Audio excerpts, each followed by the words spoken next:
Bacaan dari kitab Yesaya.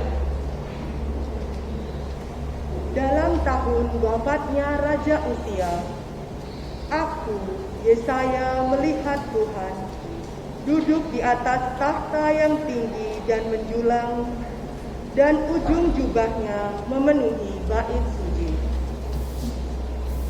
Para serafim berdiri di sebelah atasnya, masing-masing bersayap 6. Bersahut-sahutan mereka berseru, "Kudus, kudus, kuduslah Tuhan semesta alam, seluruh bumi penuh kemuliaannya." Maka bergoyanglah alas ambang pintu, disebabkan oleh suara orang yang berseru itu, dan rumah itu penuhlah dengan asap. Lalu aku berkata, "Celakalah aku binasa. Sebab aku ini seorang yang najis bibir, dan aku tinggal di tengah-tengah bangsa yang najis bibirnya. Namun mataku telah melihat Sang Raja, Tuhan semesta alam." Tetapi salah satu dari para serafim itu terbang mendapatkan aku. Di tangannya ada bara api yang diambilnya dengan sepit dari atas mezbah. Ia menyentuhkan bara api itu pada mulutku serta berkata, "Lihat, bara ini telah menyentuh bibirmu, maka kesalahanmu telah dihapus dan dosamu telah diampuni." Lalu aku mendengar suara Tuhan berkata, "Siapakah yang akan kuutus, dan siapa yang akan pergi atas namaku?" Maka aku menjawab, "Inilah aku, utuslah aku." Demikianlah sabda Tuhan.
Bacaan dari surat pertama Rasul Paulus kepada jemaat di Korintus.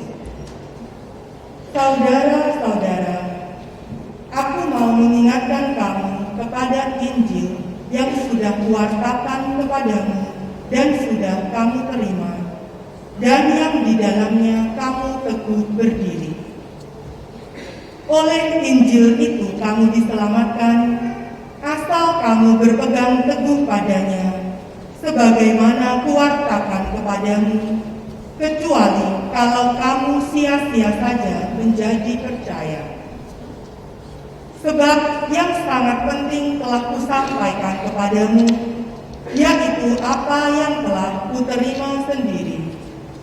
Ialah bahwa Kristus telah wafat karena dosa kita, sesuai dengan kitab suci, bahwa Yesus telah dimakamkan, dan pada hari yang ketiga telah dibangkitkan sesuai dengan kitab suci, bahwa ia telah menampakkan diri kepada Kefas dan kemudian kepada ke-12 muridnya. Sesudah itu ia menampakkan diri kepada lebih dari 500 saudara sekaligus. Kebanyakan dari mereka masih hidup sampai sekarang, tetapi beberapa di antaranya sudah meninggal dunia. Selanjutnya, Yesus menampakkan diri kepada Yakobus, lalu kepada semua rasul. Dan yang paling akhir, ia menampakkan diri juga kepadaku, seperti kepada anak yang lahir sebelum waktunya. Karena aku adalah yang paling hina dari semua rasul, dan tak layak disebut rasul, sebab aku telah menganiaya jemaat Allah. Tetapi berkat kasih karunia Allah, aku menjadi sebagaimana aku sekarang, dan kasih karunia yang dianugerahkannya kepadaku tidaklah sia-sia. Sebaliknya, aku telah bekerja lebih keras daripada mereka semua, tetapi bukannya aku, melainkan kasih karunia Allah yang menyertai aku. Sebab itu, entah aku, entah mereka, begitulah kami mengajar, dan begitu pula lah kamu mengimani. Demikianlah sabda Tuhan.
Sekali peristiwa Yesus berdiri di pantai Danau Genesaret, banyak orang mengerumuni dia hendak mendengarkan firman Allah. Yesus melihat dua perahu di tepi pantai. Nelayan-nelayannya telah turun dan sedang membersihkan jalan. Yesus naik ke dalam salah satu perahu itu, yaitu perahu Simon, dan menyuruh dia mendorong perahunya sedikit jauh dari pantai. Lalu Yesus duduk dan mengajar orang banyak dari atas perahu. Setelah selesai berbicara, Yesus berkata kepada Simon, "Bertolaklah ke tempat yang dalam dan tebarkanlah jalamu untuk menangkap ikan." Simon menjawab, "Guru, telah sepanjang malam kami bekerja keras dan kami tidak menangkap apa-apa. Tetapi karena perkataanmu itu, aku akan menebarkan jala juga." Setelah melakukannya, mereka menangkap sejumlah besar ikan sehingga jala mereka menjadi koyak. Lalu mereka memberi isyarat kepada teman-temannya di perahu yang lain supaya mereka datang membantunya. Mereka pun datang, lalu bersama-sama mengisi kedua perahu itu dengan ikan hingga hampir tenggelam. Melihat hal itu, Simon Petrus pun sujud di depan Yesus dan berkata, "Tuhan, pergilah dari hadapanku, karena aku ini seorang berdosa." Sebab Simon dan semua orang yang bersama-sama dengan dia takjub karena banyaknya ikan yang mereka tangkap. Demikian juga Yakobus dan Yohanes, anak-anak Zebedeus yang menjadi teman Simon. Yesus lalu berkata kepada Simon, "Jangan takut, mulai sekarang engkau akan menjadi penjala manusia." Sesudah menarik perahu-perahunya ke darat, mereka pun meninggalkan segala sesuatu lalu mengikuti Yesus. Demikianlah sabda Tuhan.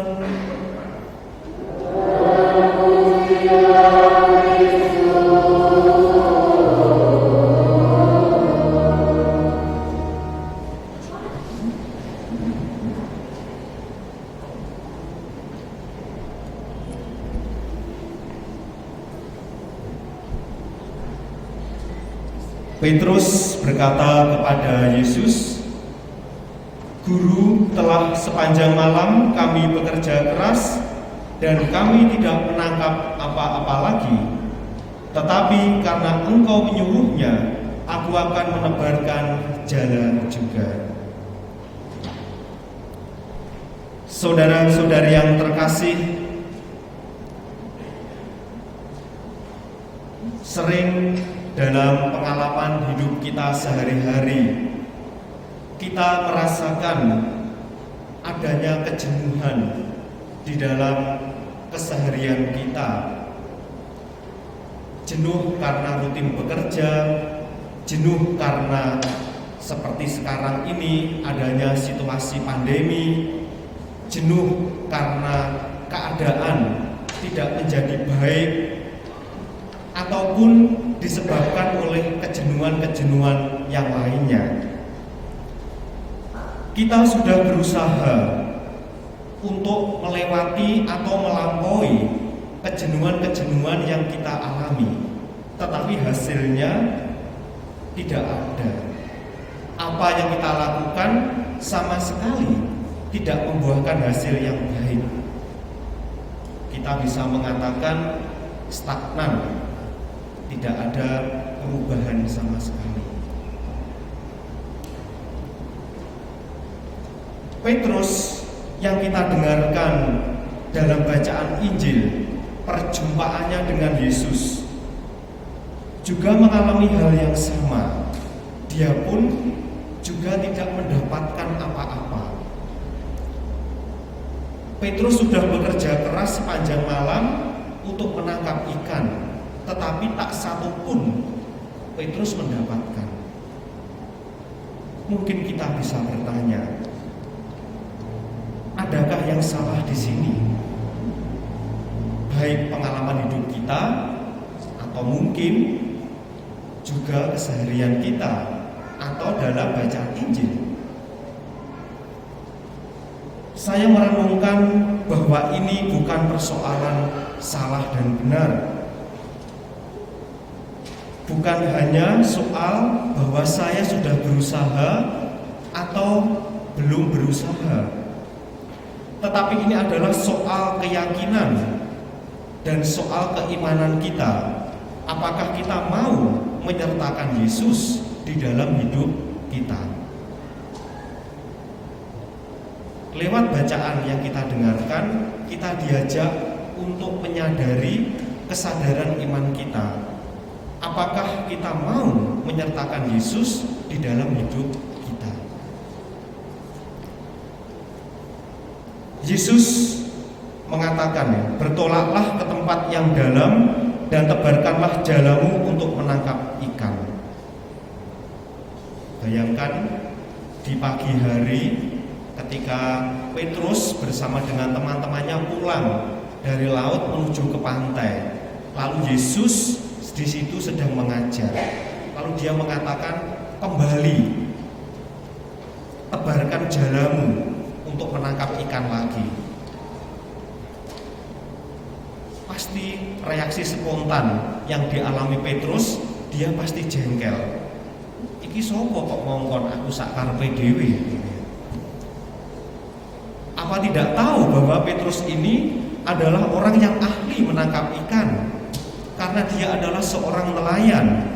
Sementara Yesus sama sekali tidak punya background sebagai seorang nelayan.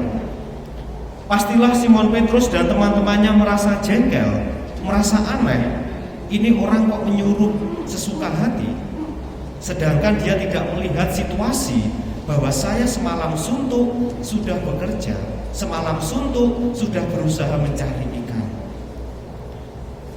Pengalaman yang sama, kadang kita pun juga mengalami hal serupa.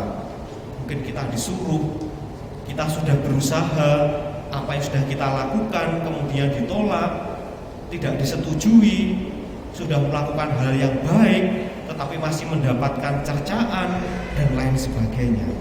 Bagaimana perasaan kita? Bagaimana tanggapan yang bisa kita lakukan? Di sini Petrus memilih untuk menuruti perkataan Tuhan Yesus. Guru, telah sepanjang malam kami bekerja keras dan kami tidak menangkap apa-apa.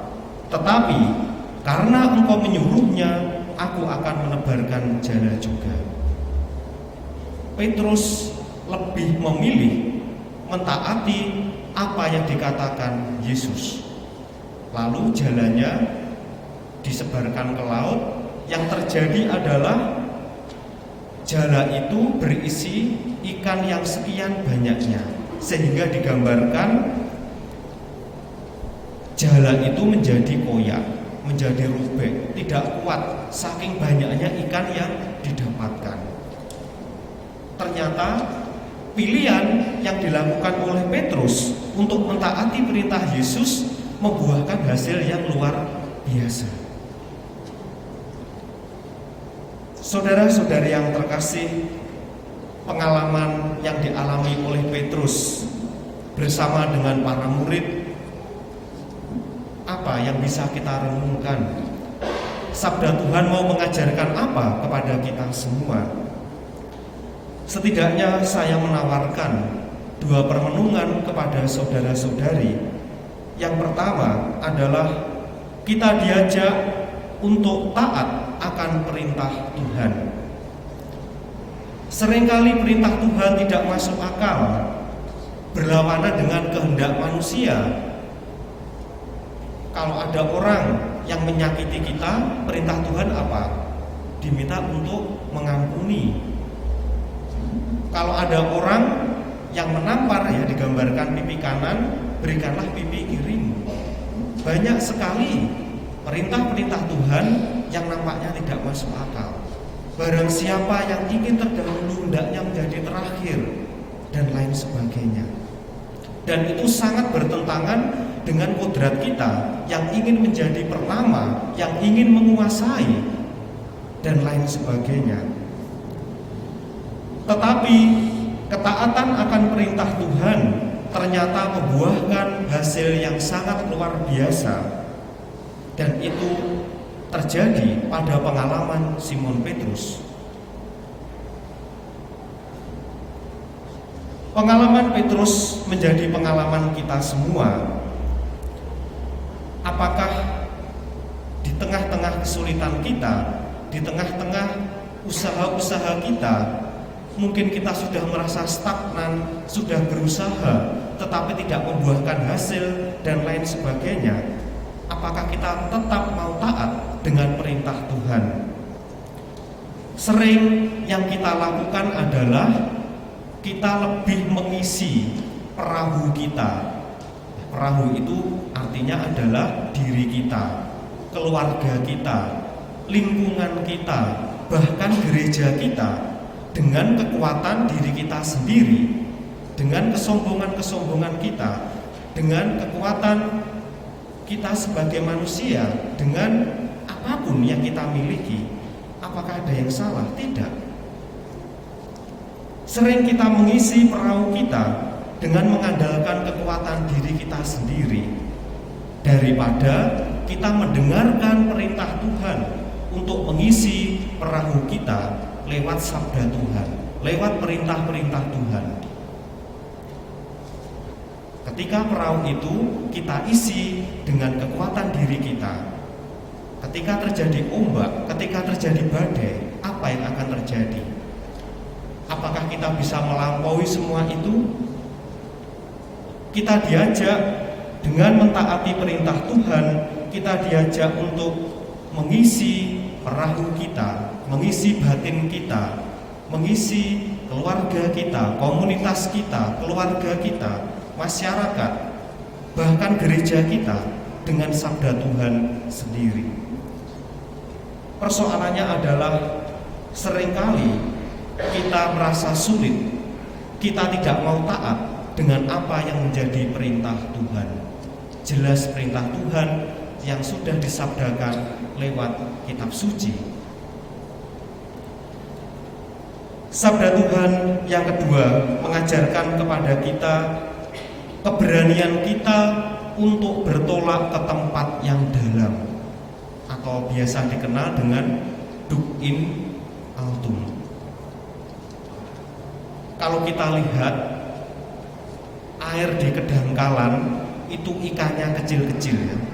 Tetapi kalau air di kedalaman, di sana terkandung ikan yang besar. Sekarang kita menginginkan ikan macam apa? Ikan yang kecil-kecil, yang biasa, ataukah ikan yang besar, yang berkualitas? Semakin dalam tempatnya, banyak resiko, banyak ancaman, arusnya begitu besar, ada ketidakpastian. Bisa saja kita tenggelam karena arus laut dan lain sebagainya. Di sini ada peluang kita mendapatkan hidup yang penuh berkualitas.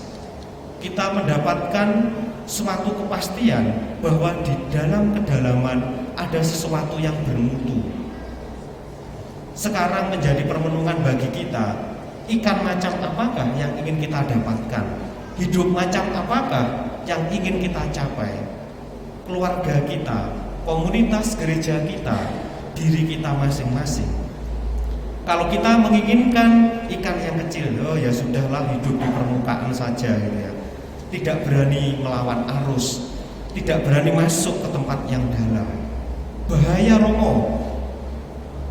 Nanti kalau tenggelam, saya mati bagaimana? Apakah itu pasti saya dapatkan? Bagi mereka yang tidak percaya, bagi mereka yang tidak berani menyertakan Tuhan, seperti Petrus, sudah berusaha tidak mendapatkan apa-apa. Tetapi berbeda ketika kita berani masuk kepada kedalaman hidup kita, ke dalam kesungguhan iman, ke dalam keseriusan di dalam hidup keluarga, di dalam hidup panggilan kita masing-masing. Kalau kita menyertakan Tuhan, yang terjadi adalah jala kita akan penuh dengan ikan, yang mau menggambarkan mereka yang berani menyertakan Tuhan di dalam hidupnya akan mendapatkan kualitas hidup yang baik, hidup yang penuh kedamaian, penuh sukacita, serta penuh kerahiman dari Tuhan sendiri. Saudara-saudari yang terkasih, keberanian kita bertolak ke tempat yang dalam atau duk in altum menjadi suatu tantangan bagi kita. Di satu sisi kita menginginkan hidup yang baik, tetapi kita tidak berani masuk ke tempat yang dalam. Kita tidak berani mengambil keputusan-keputusan, resiko-resiko. Tetapi di sisi lain, kalau kita masuk ke tempat yang dalam, apakah itu pasti akan membuahkan hasil?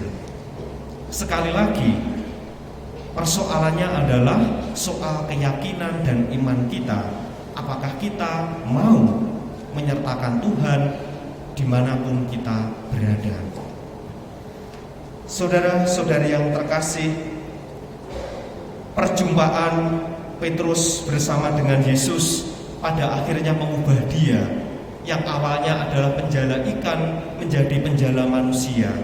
Ada suatu perubahan di dalam hidupnya, ada suatu transformasi yang awalnya dia hanya bekerja untuk memenuhi kebutuhan hidupnya, dipanggil bekerja untuk menyelamatkan jiwa-jiwa, mewartakan kabar gembira yang menjadi visi kenabian Yesus sendiri. Sama, kita pun pada akhirnya juga dipanggil oleh Tuhan untuk menjadi duta, menjadi agen-agen, menjadi pewarta-pewarta yang senantiasa mewartakan kabar sukacita dimanapun kita berada.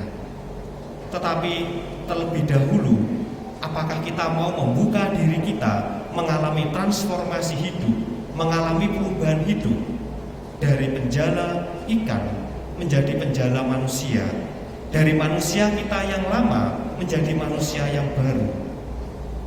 Kita bisa mengalami semua itu kalau kita mau taat dengan perintah Tuhan dan berani bertolak ke tempat yang dalam serta menyertakan Yesus di dalam perjalanan hidup kita. Maka dari itu, marilah saudara-saudari yang terkasih, lewat sabda Tuhan yang kita dengarkan, kita berani meniru pilihan Petrus untuk dengan mengatakan, karena engkau menyuruhnya, aku akan menebarkan jala juga. Yang artinya bahwa Petrus mau taat dengan perintah Tuhan, dan kita pun juga mau taat dengan apa yang menjadi sabda Tuhan, supaya hidup kita diubah menjadi lebih baik, hidup kita diubah menjadi lebih beriman dan dekat kepada Sang Guru yang telah memanggil kita semua. Karena itu, marilah saudara-saudari yang terkasih, kita diajak untuk mau taat dengan perintah Tuhan serta berani bertolak ke tempat yang dalam, agar perjalanan hidup kita senantiasa mengalami kebaharuan di dalam hidup kita sehari-hari, dan kita tidak merasakan sia-sia atas usaha hidup kita karena kita menyertakan Yesus di dalam keseharian kita.